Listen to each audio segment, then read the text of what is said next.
Oh, ganda ng view dito sa Lipay Bintar, guys.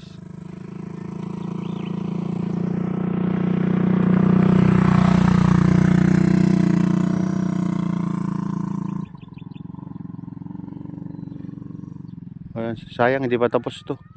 Laking ginhawa sana ng ano dito. Kababayan natin dito sa Lipay Bintar. Oh. Abang-abang lang tayo kung kailan matapos, guys. Oh, oh. Dati kabayo lang sinasakyan natin pumupunta dito. Galing tayo doon sa baba. Doon, oh. Doon sa Malanggi, Bintar, Ilocos Norte. Ayan. Pero diyan tayo na ano, nakatira diyan. Yan ang ano natin. Ayan. Shoutout sa inyong lahat. Pagpalain na ng Diyos. Ingat kayo palagi. God bless us all. Bye.